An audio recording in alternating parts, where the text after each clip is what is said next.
So plenty of people know who Jesus is, meaning they've heard about him, they understand what the message is for the most part, and he looks a lot like this to them. He looks somebody like somebody who's not to be taken very seriously. He's kind of like if you're very desperate and in real need of something, he's the last resort almost. And boy, things must be getting really bad because you're actually going to Jesus. And he's somebody you could playfully mock, ridicule in your language, passively, or be able to walk by somebody who's mocking and making fun of him and not really wince or really feel any type of way about it. That's who Jesus is to a lot of people, right? Then you have the people who feel like because he's a king, he is unapproachable. So you have to go through a certain order, like you would have to with a king, and you have to go through that specific order of authority. Otherwise, he won't hear you. So it's only for a few that can come near him, and those few are how you get to him.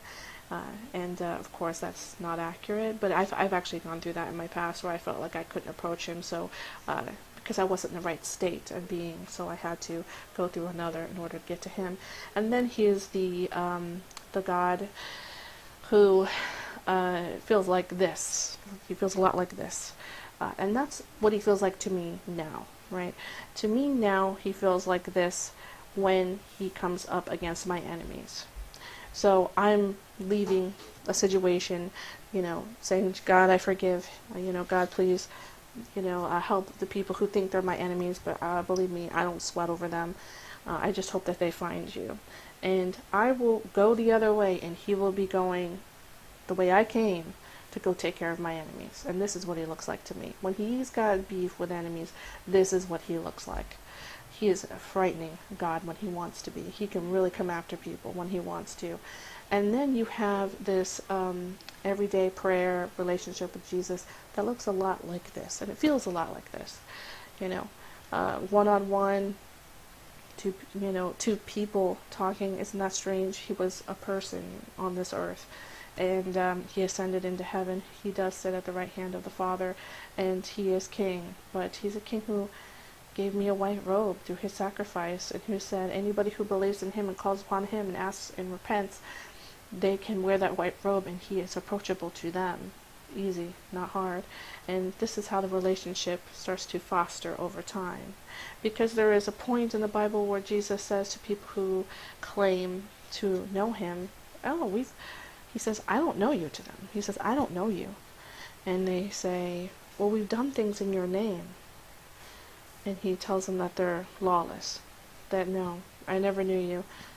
Depart from me, you workers of lawlessness. Right? And there's the law. There's the Old Testament, the law of the Ten Commandments, and knowing the severity of just, being able to steal, kill, lie, and being like, well, Jesus has got me covered. That's not how that works. If you're not having that back and forth relationship, you can't appreciate the scars. And you don't understand the importance of sanctification and the edification of reading the Bible, of testing yourself every day to see if you're edified, of repenting daily, of being able to be given spiritual eyes to see the carrying. Because if you don't have a relationship, you'll never be able to see him carrying you on a day-to-day basis, and through you is able to show you what his will is so that you can serve his kingdom on this earth. That's how that back and forth goes. Because, you can be somewhere and something will catch your attention, and it's just like, all right, this is the way you serve this in your everyday life, and it's applicable to your everyday life. But if you're somebody who just uses Jesus as kind of like a cover for whatever it is you want to do, which is not his will, not living in his will, it's a lot like people, Would you have a relationship with your friends if you never spoke to them, never called them, tried to touch base with them, try to understand where they're coming from, ask them how you're doing, allow them to help you whenever they're able? Would you have a relationship with them? What this video is basically about is, could you treat your best friends the way you treat Jesus? if you walk into a room and the room is full of people, if you would walk around or near him, would he recognize you? Would he say, hey, Linda, there you are. Hey, would he recognize you? Would he know you by your name? He would recognize me. He would know me by my name. Believe me, I don't know how anybody can confess and say the things I say, especially the way I stammer.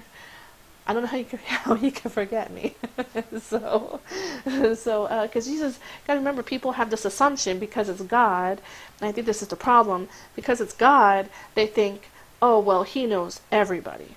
Like, oh, he knows all of us. All of us are known to God. He knows our ways. Our head, of course, is biblical. Our hairs counted on the numbers of hairs on our head are counted. He knows us inside out. He knitted us in the womb. And there's a type of security that's put in there. Because he created us, because he knows our ways, we're like, well, we don't have to tell him anything. Well, that's how you're going to have a relationship with God if you don't regularly talk to him, if you don't regularly ask for help, if you don't leave battlefields or enter battlefields knowing that you're going to have victory because of this God that's in your corner. And the way you know that is because you've read the Bible, you've read how things play out, and you've, through the spiritual eyes, are able to read it happening in your everyday life. You're winning battles every day. You shouldn't be here today. You should have been gone many years ago, but you're still here. Why? Because you have a purpose. You have a reason for being, and God is on your side. God is with you. And when your time is over and your time is done, and until then, you're going to be speaking regularly to that God, asking God how he's doing, telling him how you're doing, and he's going to keep showing you all that fruit that's happening in your life, reminding you to be grateful, reminding you to be the best that you can be, and edifying you and sanctifying you all the while. That's how relationships go back and forth, and especially if you've had girlfriends. Girlfriends have no problem telling you when you need to be fixed and if something's wrong with you. Sisters too. Ooh, sisters are good at that. They love telling you that stuff.